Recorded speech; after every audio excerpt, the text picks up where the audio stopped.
How we met, that's a great story. I was a 16-year-old kid, and I got a job at the grocery store, and I was bagging groceries, and I saw this beautiful girl next to me, and she was mopping the floors, and I was following her around the store. She went to one of the other local high schools, and I got the nerve up after about 2 weeks and asked her out on a date, 4th of July. And I asked her to go to Carl's Jr. for a Coke, to have a Coke. It was the 4th of July. And I almost killed her because we almost got in an accident and we slid off the road. But that was our first date. And it was the 4th of July, and it was Carl's Jr., and I'll never forget it. Just Cokes. Just Cokes? Just Cokes. Yeah. Yes. And that's kind of how we met. And then we just started dating that summer. It all just happened naturally. And we think it probably worked. Friends first. Yeah, became friends. But I think it worked because we went to different high schools. Would you agree? 100%. Yeah, right. She had her own friends, and I had my friends. And so we got to see each other on the weekends. And that was we didn't have cell phones back then. So it was a home phone that we stayed in contact with every night. Secret is to talk. Communication, 100% is everything. There are times when he's frustrated or I'm frustrated. I'm the stubborn one, and yes, she is. I do not want to talk, but he pushes me and gets it out of me, just talking and whatever's on my mind, whatever's on his mind. We don't always agree with a lot of things. I think we're a lot opposite on a lot of things to this day, but we talk through it, and we come to an agreement on your ground, my ground.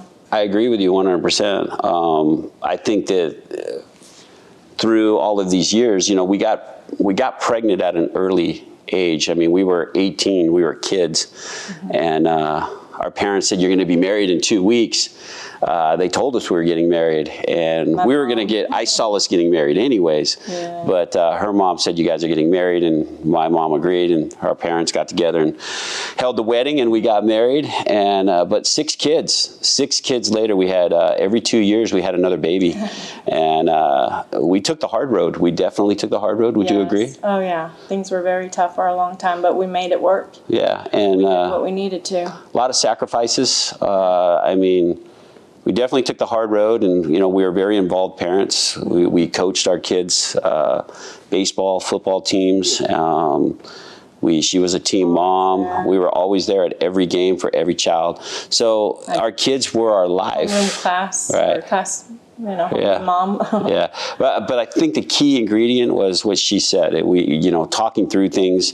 So many people, so many couples just pull the plug now, and they hit the eject button, as I would say. But no, I mean, we always stayed in the saddle, and I think communication, and when somebody's having a bad time, the other one picks the other one up, and it's not always going to be gravy, but we learned. We still have a lot of disagreements to this day. We do. I don't agree with a lot of the things, but we manage it. Right. And we still talk about it, and we still disagree. Yeah, we give and take. But she's stubborn, and in the early years of the relationship, I tried to dominate the relationship, and she pointed that out a lot. And then as I got smarter, it took me longer to figure it out, but the more I gave, and the more I listened, and the more I let her take control, the happier the relationship was. And I think that's how we made it through. And then going through kids, you put everything into your kids, and you want to see your kids have all the things that maybe you didn't have. And we did that. We poured our lives into our kids. Yes. And, we kind of drifted apart. And then as our kids got older, we had to find that connection again and become best friends again. Yep. And I think we did a good job of that. Yes, we did. We drifted apart definitely for a moment there, but your stubbornness, you had stubbornness of staying together. Yep. And I was Yeah.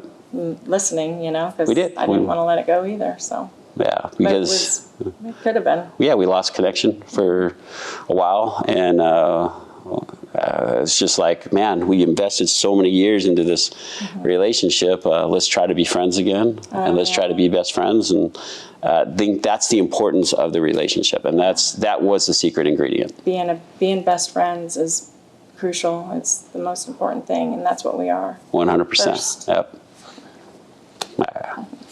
I have fear in that, and I think you have fear in that too, with the kids not being home. It's like, what are we going to do? What, discussions are we going to do? Talk about, what are you going to do with your day? But no, we do find time.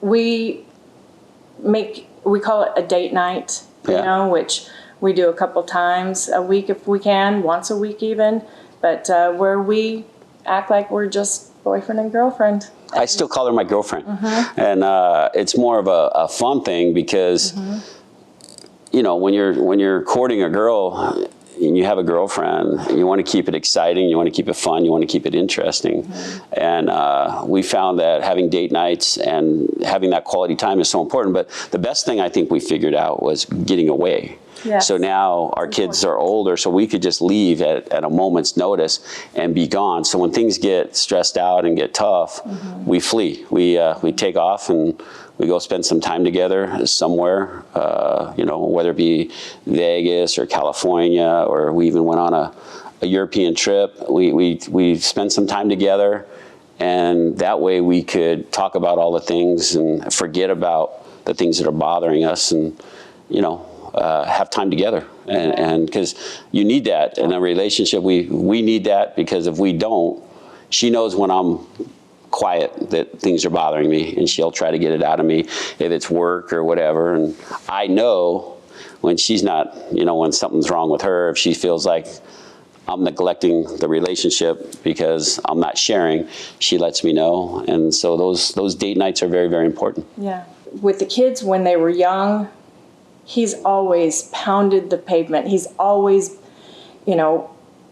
had this mindset of, what more can I do? We used to drive around looking at houses, dream. We'd be like, let's just go look at the beautiful homes, and someday we will be there, but let's figure it out. And he's always on the go, always on the go. And I worked for a long time at the bank, and we had separate hours while the kids were growing up, so that way we could always be there for them.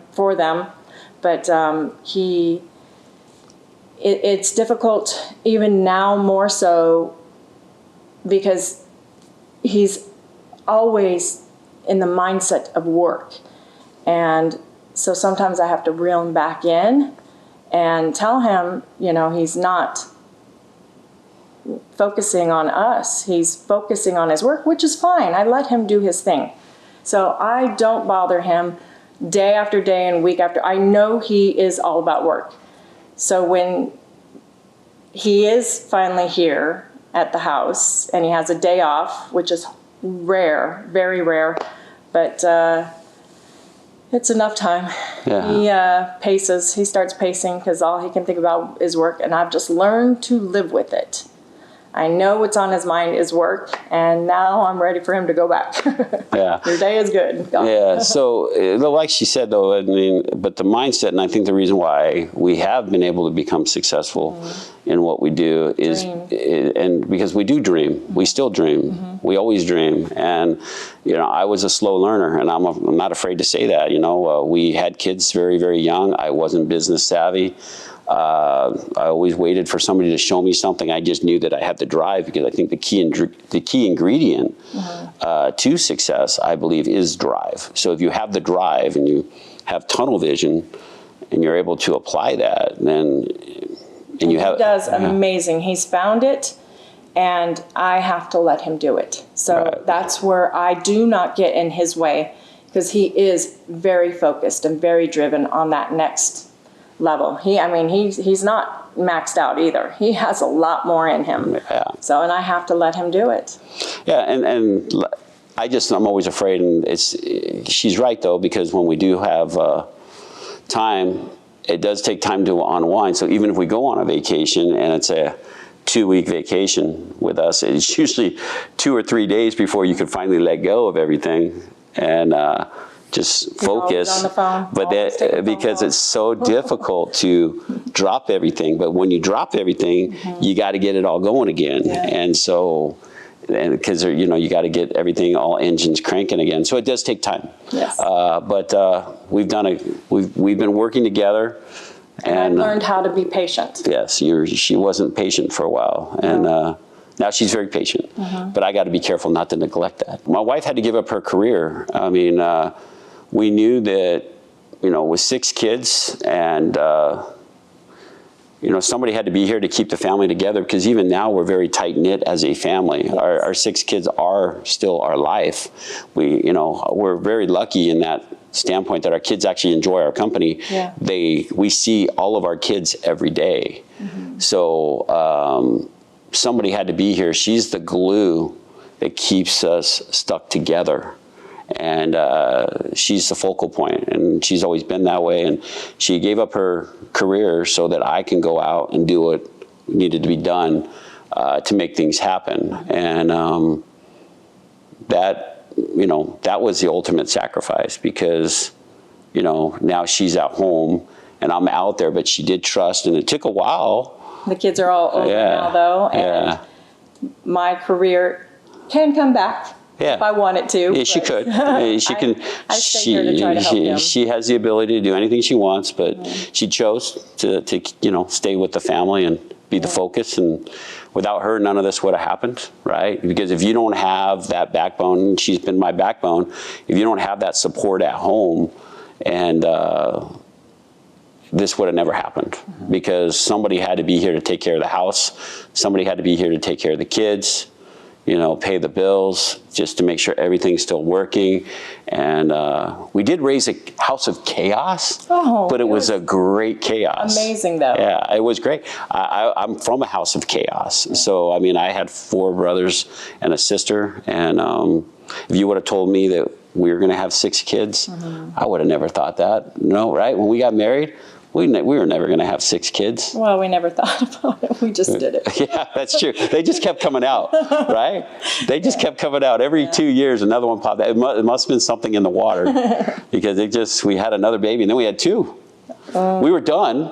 I was scheduled for the surgery. Yeah. And boom, you failed to go.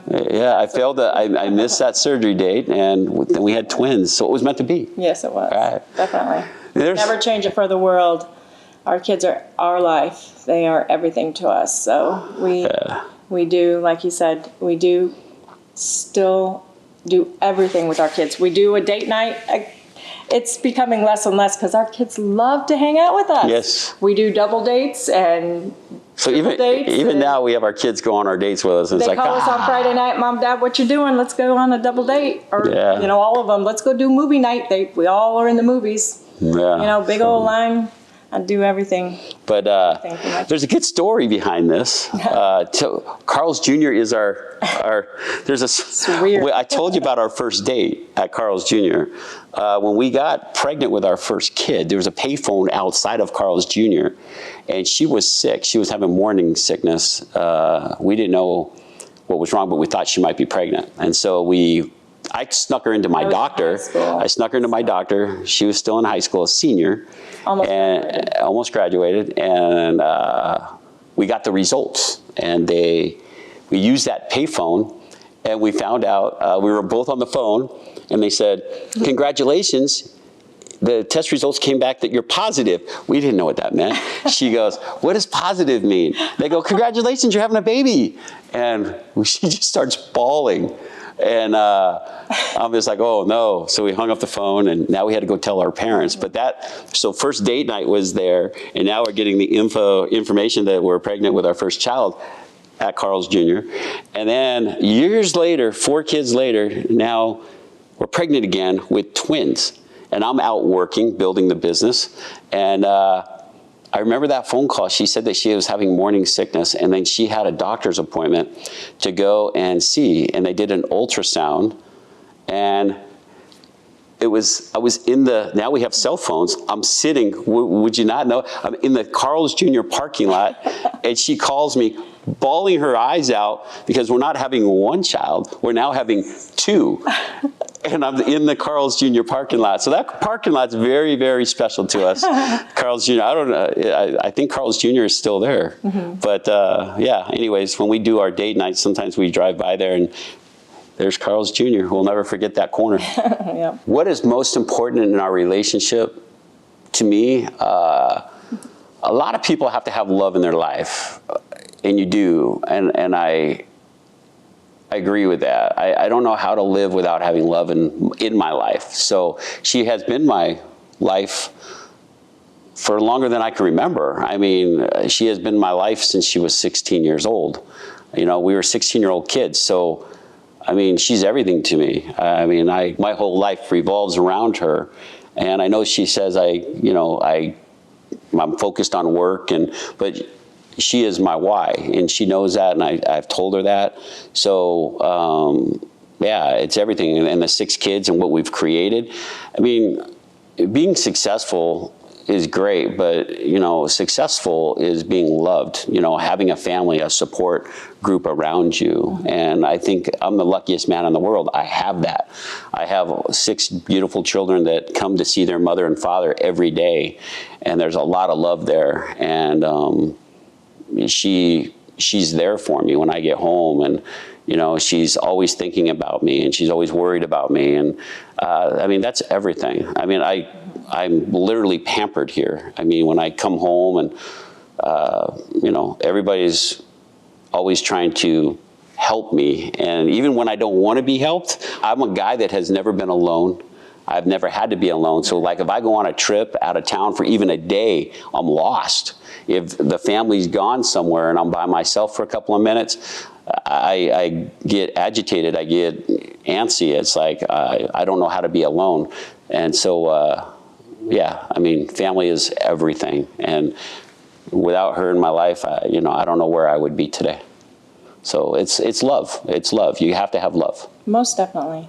Love and just the friendship alone, you know, being my yin to your yang. She knows everything. It's funny because I know when she's not feeling good. I know when she's off. I know when, just by the facial expression, because we know each other so well. If we're out and about and I know somebody's rubbing her the wrong way, I know it immediately. I know when somebody says something to offend her, even if she's not saying it, I know, right? And she knows the same thing about me. If I'm not feeling good, she knows it immediately. If something's wrong or something bothered me, she senses it. So, yeah, I mean, just, you know, that's part of that what do you call it? That commitment to each other, you know, that we're there for each other. Knowing each other. Knowing each other. And knowing the ins and outs of each other. But even after 34 years of marriage and 36, almost 37 years of knowing each other, we still have a lot to learn. Yeah, we do. And every day we do learn, you know, more, you know, whatever it may be. You never stop learning about each other. And that's what's important, is just the continuing, you know, learning of each other. And also, I think you brought up earlier, the keys to a relationship is not having any secrets, right? No secrets. Like I don't have any secrets. I mean, even if it's the littlest thing, there's no secrets. I mean, she knows everything there is to know about me, more than what she wants to know. Well, sometimes, I don't know. Well, no, when you like to keep secrets. When I think that they're going to upset you, sometimes that's I do that, right? But I do it at a love, meaning that I probably should have told you, but I didn't because I avoided a fight, right? So you know, builds to later. That builds to later, and then it's a worse fight. So yeah, no, No, communication is everything. Communication's everything. And trust. And trust. Truth. My advice to somebody 34 years ago would be learning about each other and having the patience of knowing that each of you are different in your own ways.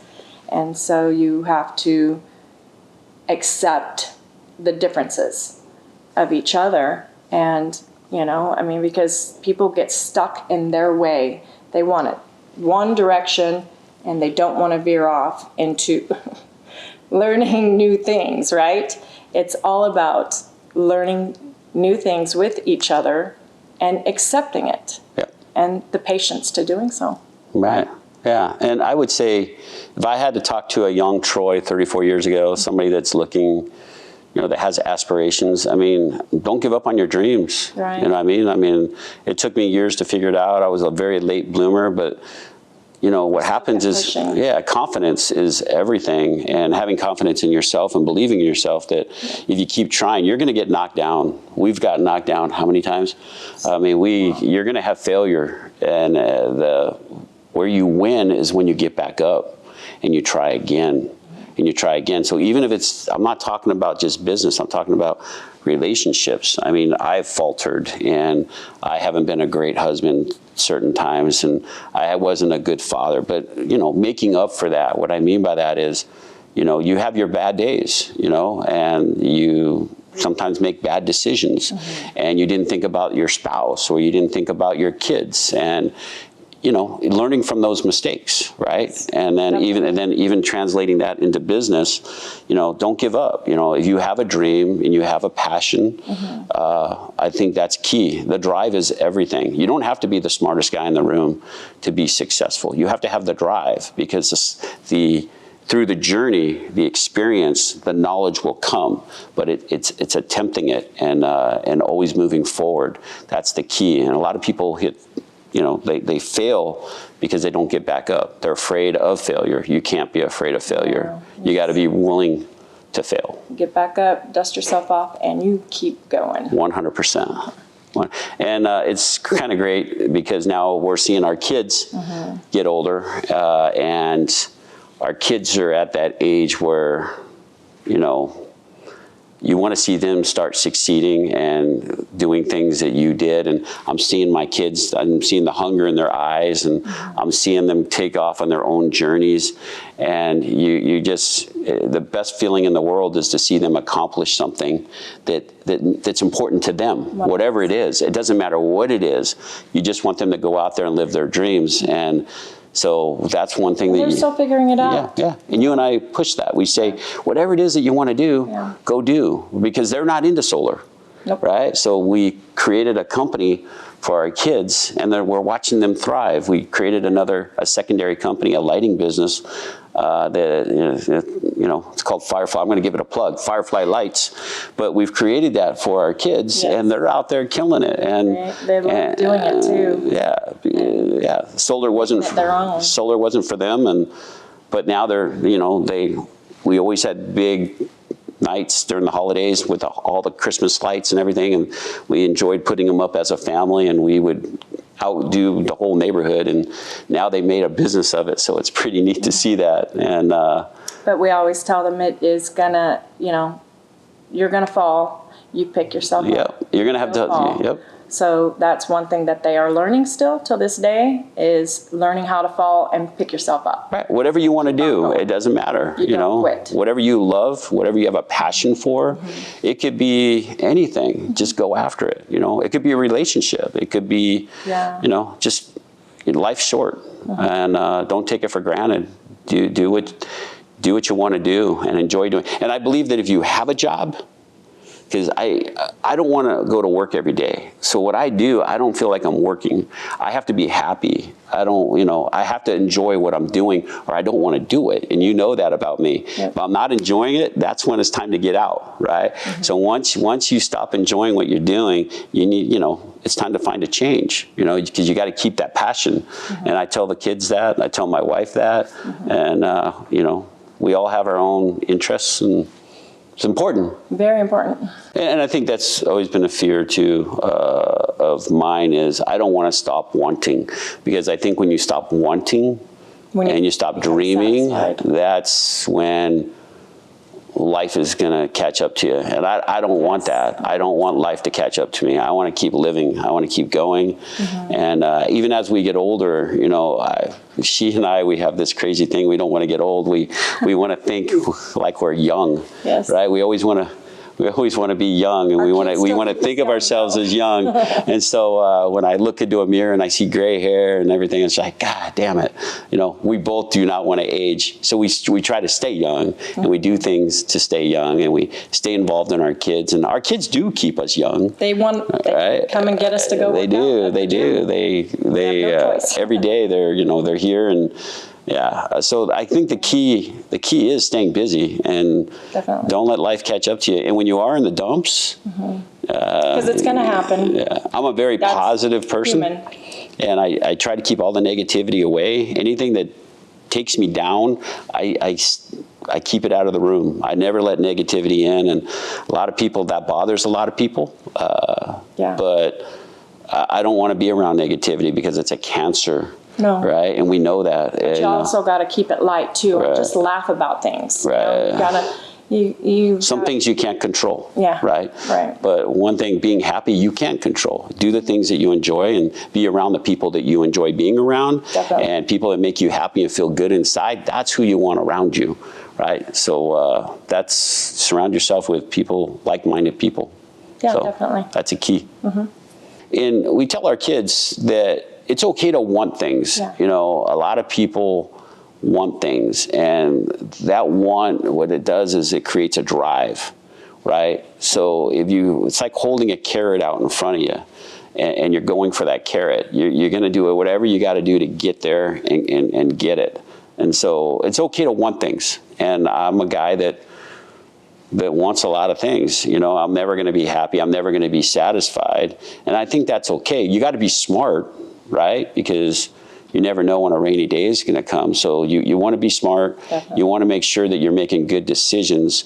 And she does that for me. You know, she's that person, because I'm an impulse person. If I want something, there is nothing getting in my way, I'm going to go get it. And I have to really She keeps me grounded, right? So I think it's important that you support each other. And I think because we are opposites, she's stubborn, she's smarter, she's a lot smarter than I am. And no, you are, and you keep me grounded. And when I'm making impulse decisions and bad decisions, you're right there to let me know. And I think that's so important in a relationship. 100%. Yes, and not just buy, or getting what you want. All the latest and the newest toys. You do work your butt off to get those toys, so you do deserve it. Yeah. You know, so it just occasionally, but we do teach our kids that they have to, what they want, they have to strive for. Right. So, you know, you want a new car, you better put in the extra hours to get that new car. But never stop wanting. Never stop wanting. Because when you want something, you're going to push yourself to get it. If you really, really want it and you want to figure out how to get it, you work. Right. You work and you don't stop working until you get it. 100%. So we always dreamed about having a big wedding, you know. Yes. So I told you we got married. Our parents said you're getting married. So for years, my wife said, you still never asked me to marry you. My mom, when I went home and told her I was pregnant, she said, okay, Amber, I was raised Catholic. And she said, okay, Amber, you're getting married. You're getting married. We're going to start planning 3 weeks later, we were married. And I kept reminding him he had never proposed. He'd never asked me to marry him. Truly. You know, and he said, oh, you know, I always wanted to marry you. You know, I always did. But I thought that was enough. And every woman, every lady wants to be proposed to, and it was a small wedding too. Yeah, it was a small wedding. So yeah, she always dreamed about having this magical wedding. So a couple years ago, we took our family to Hawaii. I proposed to her on Christmas on a party that we had right here in the backyard. I proposed to her in front of everybody, and then we. It's surprising because I was not expecting. She wasn't, and I was told you'd never propose. Right, and then we took our whole family to Maui. Yeah. And we got married on the beach in Hawaii. Yes. And that's a fairy tale. I mean, that to me, our kids still talk about it like it was yesterday. Yeah. And it's probably one of the most magical moments in my life. What was magical about it? Our kids were older. They remembered. They were there to see us renew our vows. Wow.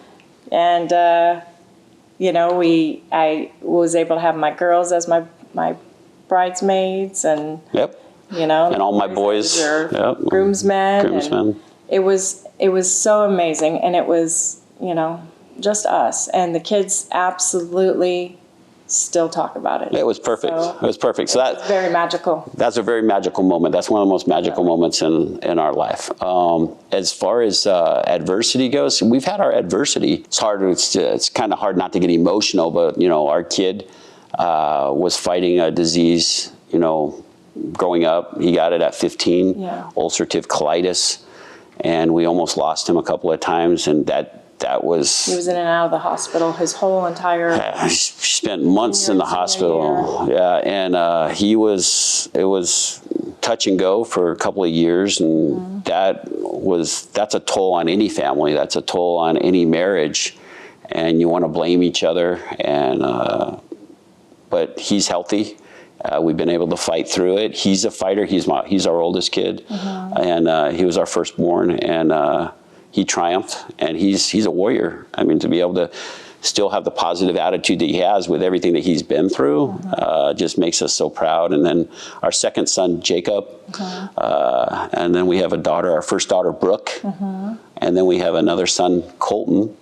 And then we have twin girls, Aubrey and Braylee, and that's our world. They're our youngest are 23, the twins, and our oldest is going to be 34. Yeah.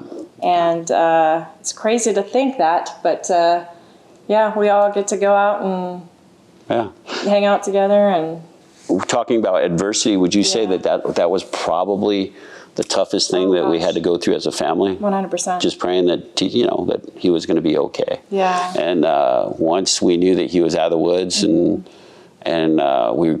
for years we were just on pins and needles, thinking that things were going to keep going and getting better and better and better, because we knew that at any moment it could go the other way. And that was difficult. But he's doing really well now. And as far as adversity goes, I'd say that was probably the most troublesome times of our lives, because it put everything out of whack. Wouldn't you say? Most definitely. Yeah. You know, what's crazy, just to add in there, is our kids are all older. Our baby daughter, by 2 minutes, is the first one married, and all 6 kids, we are not grandparents till this day. Yeah. And the only one of our children, like I said, is our youngest. Yes. Isn't that crazy? Yeah. We are not grandparents. They want to hold off. I guess we instilled it in them just to do what you want to do, and make sure you are comfortable and before you have your own kids, and they're making us wait too long. Yeah, and that's you said what's a want? What is a want for us as a couple? A want is we've been ready to be grandparents. I mean, I don't want to. I used to tell our kids, dude, do not do what your mom and dad did. Do not take the hard road. Don't have kids early. But we might have pounded it in too hard, because we did. We went through great struggles. I mean, terrible struggles. And I think our kids knew that. And we did what we did to be able to get a roof over their head and food in their stomach and a bed to sleep in. Right. And we lived paycheck to paycheck for many, many years, working our asses off. And so maybe they saw that. So we're not grandparents yet, and we've been ready. I've been ready. She's been ready. And youngest, Aubrey, has been married for a year now, and They're still not interested in kids right now. Hopefully they are. They're talking. So hopefully they see this video and they get busy because we're ready. But that's probably That's our a biggest. That's a want. So to be grandparents, I don't know what it's like. All your brothers have had babies or had grandbabies. as time goes forward, we're going to enjoy our lives. We're Looking forward to us traveling She wants to travel. I want to travel. We want to see the world with our kids. With our kids, yeah. And we want them to be successful. We want to see them do the things that they want to do. Yeah. And we want them to have families. I think that's very important to us because our family is everything to us. We want them to have that same experience. I think and for our family to grow. And for our family to grow. So, I want them to do the things that they dream about, and I want them to not be afraid of that, and I want them to find love. I want them to find a partner, a friend for life, and build a family and build their dreams. And I think we've talked about that, and they see it in us. I think that's the most important thing. That's one of our biggest wants right now. And we hope that that's what I hope that's what we display to our children. And that's what they see from us. We hope that they've learned that from us, that, love in your life is everything. It is, most definitely. And, and family. Family is, right. we're fortunate that our family is as close as we are, and our kids, are still really close with us. Open communication with the kids too, not right. just spouse. 100%. 100% open communication with your kids is everything. So we discuss that with them, but our future plans is definitely travel. And with our kids, we've done traveling already, and every time we travel, we got to bring. I didn't think I would like traveling. I'm not a guy that ever thought about traveling, and she was. But now that we've been doing it, that's all I think about. And there's so many parts of the world that we haven't seen, and and every time she surprises me and takes me somewhere, it's amazing. So now that we're getting older, that's all I want to do is go see the world, and with her. We're very fortunate too to be able to do that. Right. And I wanted people. Thank you so much for sitting down and letting me show you off to the world. Oh. Thank you for sitting here with me. You're the biggest part of my life, and I just want to say thank you for doing that. Of course. All right.